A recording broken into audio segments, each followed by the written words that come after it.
Wailun liman qara'aha wa lam yatafakkar fiha, di mana celaka orang yang membaca ayat ini tapi tidak bertafakkur terhadap isi daripada ayat ini. Artinya ini ayat Al-Quran yang sangat berat sekali, ayat Al-Quran yang sangat mendalam sekali makna yang terkandung di dalamnya, khususnya tentang tauhid, sehingga Rasulullah mengancam kita yang membaca ayat ini tapi tidak bertafakkur. Jadi ayat ini ayat tentang tafakkur. Adapun bunyi ayatnya, ayat ini terdapat dalam surah Ali Imran ayat 190.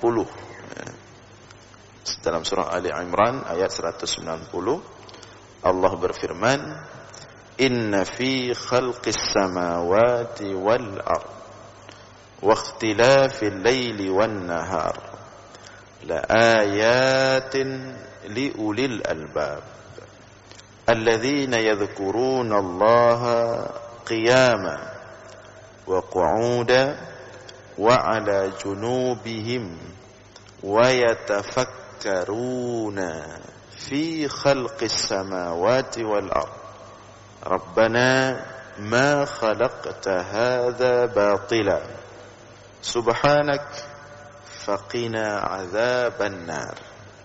Nah, itu diantara ayat yang turun ketika itu di sepertiga malam yang membuat Rasulullah menangis tidak henti-henti sampai masuk waktu subuh. Kalau kita artikan secara literal dalam bahasa Indonesia, inna fi khalqis samawati wal ard, sesungguhnya pada penciptaan langit dan bumi beserta tentunya seluruh isinya, waqtilafil laili wan nahar, dan pada pergantian malam dan siang, la ayatin li ulil albab, sungguh terdapat tanda-tanda kebesaran Allah, ayat-ayat atau bukti-bukti keberadaan Allah, li ulil albab, bagi orang-orang yang berakal. Ini yang pertama ya. Inna fi khalqis samawati wal ard, dalam penciptaan langit dan bumi. Kalau langit itu ciptaan Allah bagian atas, langit pertama, langit kedua, langit ketiga, keempat, kelima, keenam, ketujuh, beserta seluruh isinya dan seluruh makhluk yang ada di dalamnya, yang tidak ada yang mampu menghitungnya, menghitung jumlahnya kecuali Allah ya.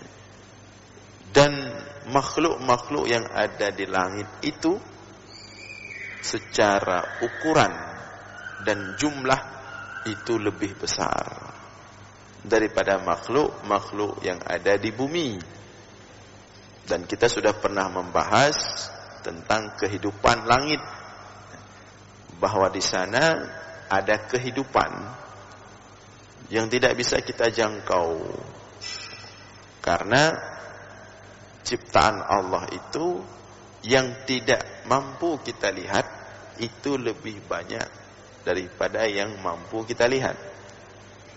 Yang mampu dijangkau oleh mata kita, yang mampu dilihat oleh mata kita itu sangat sedikit sekali dibandingkan begitu banyak ciptaan Allah yang tidak bisa dijangkau, dilihat, yang nampak pada penglihatan mata kita. Nah, kehidupan langit itu luar biasa sekali. Di sana juga ada alam malakut, dan ciptaan-ciptaan Allah paling besar itu di langit. Ya, mulai daripada Arash, Al-Qalam, Lauhul Mahfuz, kemudian para malaikat, dimulai dengan malaikat pemikul Arash, dan seterusnya dan seterusnya. Nah, Inna fi khalqis samawati wal ard, pada penciptaan langit-langit, wal ard, dan bumi. Ya, bumi ini ciptaan Allah bagian bawah. Dia juga terdiri daripada lapis-lapisan. Dan setiap lapisan itu ada kehidupan. Makanya dalam sebuah hadis, sebagaimana disebutkan oleh Ibnu Katsir dalam kitab Al-Bidayah wan Nihayah, Allah mengatakan di setiap lapisan bumi itu ada kehidupan, seperti kehidupan kalian, kata Allah, seperti kehidupan kita. Inna fiha Adam ka'adamikum. Sesungguhnya pada setiap langit lapisan bumi itu ada manusia, seperti manusianya kalian. Tapi wallahu alam bentuknya bagaimana, hakikatnya bagaimana, ini tidak ada yang tahu kecuali Allah. Yang pasti di setiap lapisan-lapisan bumi itu ada kehidupan, ada makhluk yang hidup, yang mirip-mirip seperti hidup kita. Nah, kalau di langit itu jelas. Kalau di langit itulah di sana kehidupannya para malaikat. Ya. Kita sudah pernah bahas hadis atatis sama. Langit itu setiap hari itu bersuara. Atatis sama. Id bersuara. Seperti kita naik sebuah pondok, ya, karena terlalu ramai pondok kayu, maka pondok itu bersuara. Kita duduk balik. Ya. Begitulah langit. Dia selalu bersuara. Kenapa? Karena penuh sesak dengan malaikat yang jumlahnya tidak terhitung. Tidaklah setiap jengkal, melainkan di situ ada malaikat yang ruku, yang sujud, yang bertasbih kepada Allah. Kalau di langit adalah para malaikat. Kalau di bumi, pada setiap lapisan-lapisannya itu ada makhluk yang mereka hidup seperti kehidupan kita. Nah, beserta seluruh isinya, baik di langit dan di bumi, ada laut, ada gunung-gunung, ada pohon, ada hewan, ada berbagai macam wujud dan zat, dengan berbagai macam warna, dengan berbagai macam rasa. Ya. Inna fi khalqis samawati wal ard, sesungguhnya pada penciptaan langit-langit dan bumi tersebut, waqtilafil laili wan nahar, dan pada pergantian malam dan siang. Ya. Malam dan siang. Kadang-kadang siang lebih panjang daripada malam. Kadang-kadang malam lebih panjang daripada siang. Ya. Kalau di kita mungkin tidak terlalu terasa, tapi terasa juga. Walaupun tidak berat kali rasanya. Bahwa tidak seimbang selalu antara siang dan malam. Yang pasti dia berganti. Tidak ada tempat di muka bumi ini yang tidak berganti. Dimanapun terjadi pergantian siang dan malam. Cuman kadang-kadang lebih panjang siang, kadang-kadang lebih panjang malam. Itu terasa sekali di negara-negara yang memiliki musim dingin, musim panas. Itu terasa sekali. Misalnya ketika kami dulu di Mesir, itu kalau musim panas, itu malamnya sebentar juga, siangnya panjang, jadi puasanya agak capek. Ya. Ada negara-negara lain bahkan tidak ada malam, siang terus sampai 2 atau 3 kali 24 jam, kemudian baru malam. Ada yang sebaliknya, malam terus sampai kadang-kadang 1 kali 24 jam, bahkan 2 kali 24 jam, kemudian baru masuk siang. Itu berbagai bentuk model pergantian, itu tidak satu model pergantian. Jadi beda kitanya lagi hebatnya macam pergantian siang malam dah. Ya, beda-beda. Daerah-daerah kutub itu malamnya lebih panjang. musim dingin seperti di Mesir juga, ya, pengalaman kami. Kalau musim dingin itu pasti malamnya lebih panjang. Memang panjang sekali. Ya. Nah, inna fi khalqis samawati wal ardh wa ikhtilafil laili wan nahar. Sesungguhnya pada penciptaan langit-langit dan bumi dan pada pergantian malam dan siang yang tidak sama itu beda-beda, la ayatin liulil albab. Sungguh terdapat tanda-tanda kebesaran Allah liulil albab, bagi orang-orang yang berakal. Coba kita bayangkan yang membahas ini misalnya orang ahli-ahli astronomi misalnya. Tentu kita akan dibuat tercengang. Ini kebetulan yang bahas kita pas-pasan. Ya. Jadi mungkin biasa-biasa saja penghayatannya. Tapi kalau ini dibahas oleh orang yang ahli bagian astronomi tentang kehidupan langit, tentang berbagai macam fenomena langit. Kemudian tentang bumi dibahas oleh ahli bagian tanah, lapisan-lapisan tanah, kehidupan di tanah, mungkin kita akan tercengang. Dan pada setiap penciptaan ini terdapat ilmu pengetahuan yang dahsyat sekali. Sebelumnya kita sampaikan bahwa setingkat rayap itu hewan kecil, tapi lahir profesor bagian rayap. Dari rayap yang kecil itu, untuk mempelajari tentang rayap telah lahir seorang profesor. Artinya ilmu yang terkandung dalam seekor rayap yang kecil itu butuh pendidikan dari S1, S2, S3 sampai profesor. Itu ilmu yang dikandung dalam seekor rayap. Coba kita bayangkan ilmu yang dikandung dalam penciptaan langit beserta seluruh isinya. Ilmu yang dikandung dalam penciptaan bumi, tanah, lapisan-lapisannya. Berapa spesialis itu harus lahir di situ. Berapa ribu, berapa juta barangkali. Itu pun tidak terbongkar semuanya. Dan itu butuh. Tidak bisa kita bertafakur kosong, tidak bisa. Ini maksud tafakur kosong bukan tidak ada background apa-apa, tidak tahu apa-apa tentang kehidupan langit, tidak tahu apa-apa tentang kehidupan bumi, kemudian tafakur itu nggak ada hasil apa-apa, itu kosong. Dengar dia, duduk bertafakur, kosong, tidur itu bukan tafakur. Tafakur di sini tafakur ada isi. Jadi pada itu semua ada tanda-tanda kebesaran Allah bagi orang yang berakal. Siapa mereka itu yang berakal? Yang dimaksud oleh Allah di sini, alladzina yadhkurunallaha qiyaman wa qu'udan wa 'ala junubihim wa yatafakkaruna fi khalqis samawati wal ardh.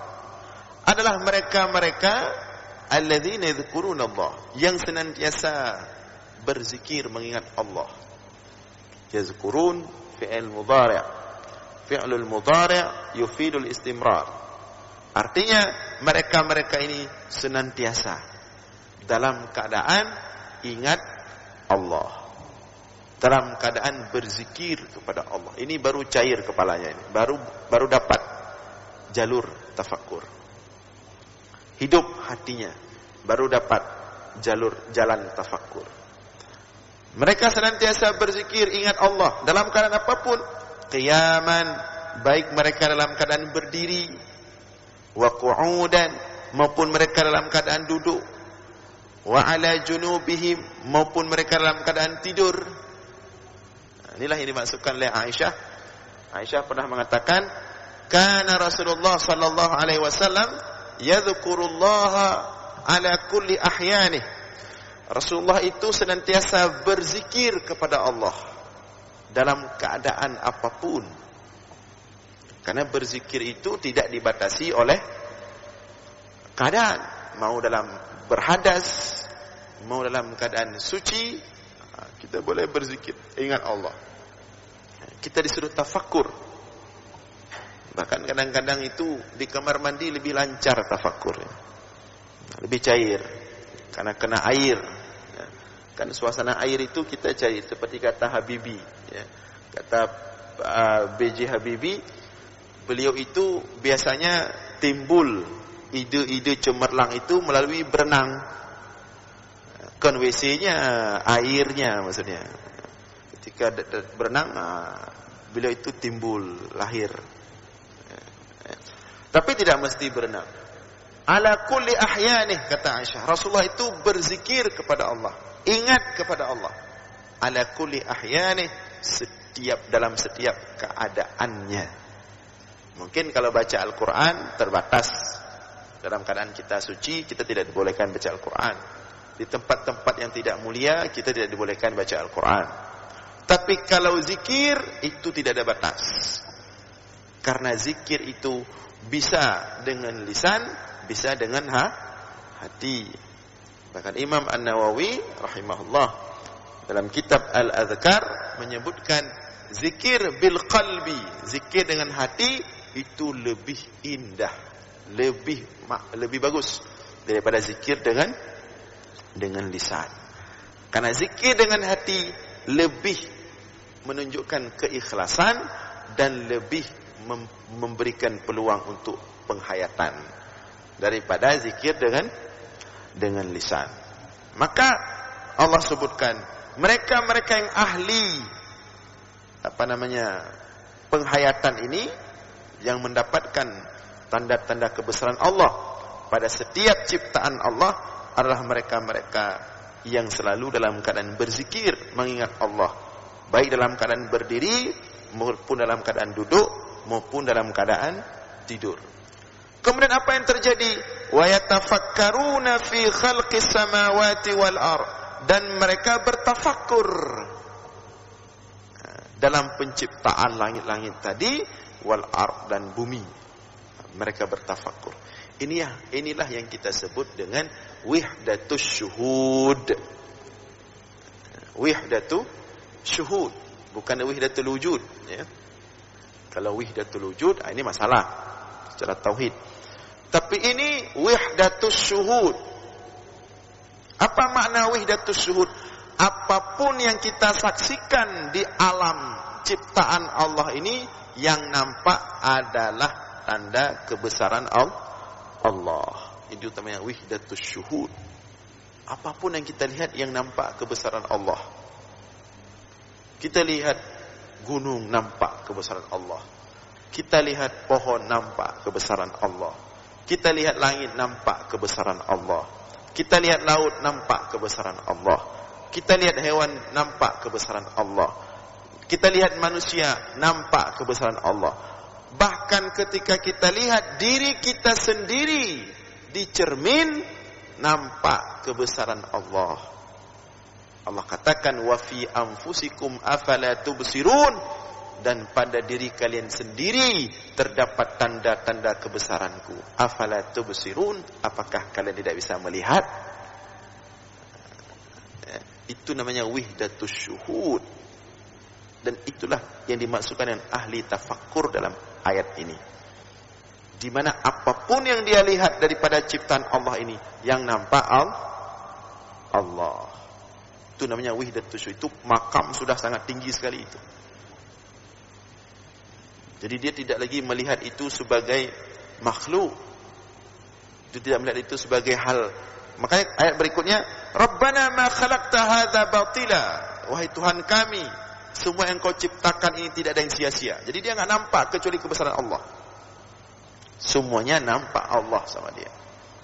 Itu wihdatus syuhud.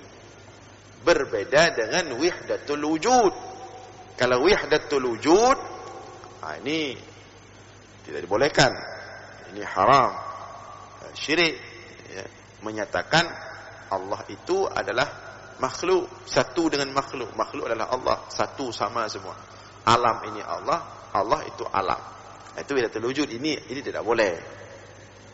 Walaupun mungkin kalau kita ingin berhusnudzan,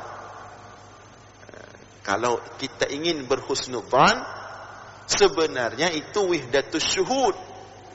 Cuman ketika dilafazkan dengan lafaz yang tidak tepat, jatuhnya ke wujud. Walaupun husnudzan kita itu wahdatus syuhud. Tidak mungkin mereka ulama-ulama tasawuf yang sudah jauh makamnya, yang sudah tinggi, ya, yang sudah tinggi ihsannya dengan Allah, ma'iyahnya dengan Allah, itu tidak mungkin kemudian mereka itu mengatakan makhluk itu Allah, Allah itu makhluk. Nah, mereka lebih tahu dari kita mana Tuhan, mana makhluk, mana Allah, mana makhluk, mana makhluk, mana Allah. Tapi mungkin karena penghayatan mereka sudah sangat mendalam sampai mendarah daging, maka keluarlah lafaz-lafaz yang mengisyaratkan seolah-olah Tuhan dengan makhluk itu satu. Itulah makhluk, itulah Tuhan, itulah Tuhan, itulah makhluk. Namanya wahdatul wujud. Tapi apapun cerita, apapun alasannya, tentu lafaz pemaknaan wahdatul wujud itu tidak bisa diterima secara syariat. Namun kalau wahdatus syuhud, itu yang diharapkan. Apapun yang kita saksikan di alam ini, yang nampak adalah kebesaran Allah. Nah, ini yang diinginkan daripada tafakkur. Nah, seperti orang-orang barat itu. Ketika mereka mengkaji sebuah ilmu pengetahuan yang mereka kaji, ada di antara mereka mendapatkan, semakin dalam mereka mengkaji, kemudian mereka dapatkan ternyata ada kebesaran Tuhan di situ, ada kebesaran Allah. Kemudian mereka masuk Islam. Itu lebih kuat Islamnya. Dia masuk Islam karena dia melihat Allah, bukan makna zat Allah, tapi dia melihat kebesaran Allah. Jadi orang seperti itu, ketika dia sudah menemukan dalam hasil tafakkur dia, hasil penelitian dia, hasil research dia tentang alam ini, kemudian dia menemukan kebesaran Allah, orang seperti itu, maka kemanapun dia melihat, ke kanan, ke kiri, ke atas, ke bawah, yang nampak adalah kebesaran Allah. Kalau kita belum nampak, masih nampak, karena matang raya tak draw tu. Jadi handi raya Allah. Kalau kita sehari-hari masih nampak lebih besar kita. Lihat ke atas, masih merasa lebih besar diri. Lihat ke bawah, masih lebih-lebih lagi merasa lebih besar diri. Lihat ke kanan, masih merasa hebat diri. Lihat ke kiri, masih merasa hebat diri. Kemanapun kita lihat, kita masih merasa lebih hebat. Makanya nggak nampak kebesaran Allah, karena masih terlalu besar diri kita. Kecilkan diri dulu, baru nampak kebesaran Allah. Kecilkan diri dulu. Sampai diri itu adam, tidak ada, baru hanya nampak Allah. Seperti kita lihat semut di bawah kaki sana, nggak nampak, karena kita masih lebih besar dari dia. Maka kecilkan diri dulu. Nah, jadi ini ayat ini berbicara tentang wahdatus syuhud. Bagaimana kita diharapkan sampai pada titik, pada makam, apapun yang kita lihat di alam ini, langit dan bumi, yang nampak adalah kebesaran Allah. Melalui tafakkur tadi, tafakkur. Maka kemudian kita lihat beberapa makna atau beberapa keutamaan tafakkur.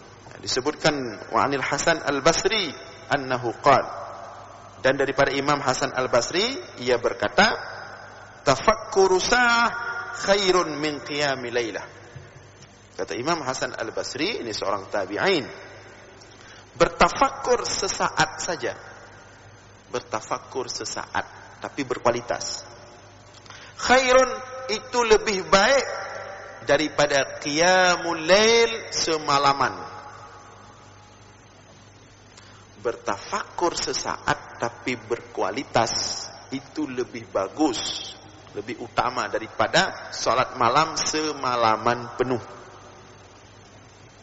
Mahal nilai tafakkur itu. Dalam hal dunia saja, belum lagi akhirat ya. Dalam hal dunia saja itu. Setiap ilmu pengetahuan sekarang itu semua itu dasarnya itu hasil tafakkur orang-orang Yunani dulu. Itu buah tafakkur. Mereka berfikir, tafakkur. Nyelam haldonya. Hasil tafakkur orang-orang Yunani itu, bagaimana kita lihat pengetahuan begitu dahsyat. Maka tafakkur itu sangat mahal harganya. Apalagi yang bertafakkur itu adalah ahli zikir. Banyak penemu-penemu itu Yunani dulu, berbagai macam teori, berbagai macam landasan-landasan ilmu pengetahuan, sampai putih, sampai dikatakan gila. Karena bertafakkur. Maka mahal tafakkur itu. Tafakkuru sa' khairun min qiyami lailah. Bertafakkur sesaat saja lebih baik daripada salat semalaman penuh. Kemudian waqala Sufyan bin Uyainah, berkata Imam Sufyan bin Uyainah, al-fikratu nurun yadkhulu qalbak. Fikrah, tafakkur itu adalah cahaya. Yadkhulu qalbak, kalau dia betul-betul berkualitas, dia akan menyinari hati. Tafakkur, ya. Wa an Ibnu Abbas radhiyallahu anhu qala, dan daripada Abdullah bin Abbas ia berkata, raka'atani muqtasidatani fi tafakkurin khairun min qiyami lailatin wal qalbu sahil.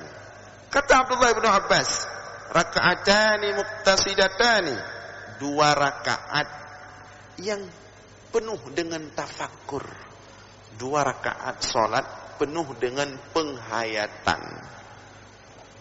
Tidak perlu karu 20 rakaat, 8 rakaat. Hanam tadi pipa le dah sembahyang terkeja-keja tu. 2 rakaat saja, muqtasidatani fit tafakkur, tapi penuh dengan tafakkur, penghayatan. Itu lebih baik daripada salat qiyamul lail sepanjang malam. Makanya Rasulullah itu tidak panjang-panjang salat malam, tapi lebih panjang ayat yang dibaca dengan penuh tafakkur. Makanya kalau Rasulullah baca ayat itu, kita enak sekali dengarnya. Tenang, teduh, pelan-pelan dibaca, tidak terlalu cepat, tidak terlalu lambat sekali. Kalau dapat ayat tentang surga, Rasulullah berdoa, ya Allah masukkan kami ke surga. Kalau dapat ayat tentang neraka, Rasulullah berdoa, ya Allah kami berlindung daripada azab neraka. Kita mana sempat baca doa itu. Yang pertama, imam ayat-ayat itu aja dia baca. Yang kedua, kita pun tidak tahu arti. Yang ketiga, sebagian imam lantak laju, buru-buru. Jadi Abdullah bin Abbas mengatakan, raka'atani, 2 rakaat salat muqtasidatani yang penuh dengan tafakkur, itu jauh lebih baik daripada qiyamul lail sedangkan hati dalam keadaan sahin, lalai, tidak khusyuk. Kemudian wa an Amir ibnu Abd Qais qala, daripada Amir ibnu Abd Qais ia berkata, sami'tu ghaira wahidin wala isnaini wala thalatha min ashabin nabi sallallahu alaihi wasallam, telah aku dengar lebih daripada 1 orang, lebih daripada 2 orang, lebih daripada 3 orang daripada sahabat Nabi, mereka berkata, inna dhiya'al iman au nural iman at-tafakkur, sesungguhnya sinar keimanan atau nural iman, cahaya keimanan, at-tafakkur adalah tafakkur. Jadi hendaklah kita dalam beribadah kepada Allah itu jangan kosong, jangan beribadah aja seperti itu, tapi tidak ada suatu pemikiran, suatu penghayatan terhadap apa yang kita baca. Dan ini sebenarnya sudah kita bahas panjang lebar tentang nilai-nilai ketauhidan dalam pelaksanaan ibadah salat. Nah, hadirin sekalian yang dimuliakan oleh Allah, inilah ayat ya yang membuat Rasulullah itu sampai menangis semalaman ketika turun ayat ini. tumpah air mata Rasulullah sampai subuh saat Bilal datang. Kan itu sudah kita jelaskan ya. Bilal bertanya, kenapa engkau menangis wahai Rasulullah? Rasulullah mengatakan, afala akuna abdan syakura, tidakkah aku boleh menjadi hamba Allah yang bersyukur? Wahai Bilal, sungguh telah turun semalam ayat kepadaku, di mana siapapun yang membacanya, kalau dia tidak bertafakur, wailun, maka celaka baginya. Itulah ayat yang kita baca tadi. Ini ayat yang menjadi pondasi kehidupan, peradaban, baik di dunia maupun di akhirat. Maka mudah-mudahan ayat ini hendaklah nanti pulang kita baca-baca dan kita lihat tafsirnya, kemudian kita pakai dalam kehidupan sehari-hari. Untuk apapun yang kita lakukan di dunia ini harus ada tafakur. Mudah-mudahan ada manfaat. InsyaAllah kita lanjutkan di subuh Jumat yang akan datang. Aqulu qawli hadza wastaghfirullah li wa lakum. Wassalamu alaikum warahmatullahi wabarakatuh.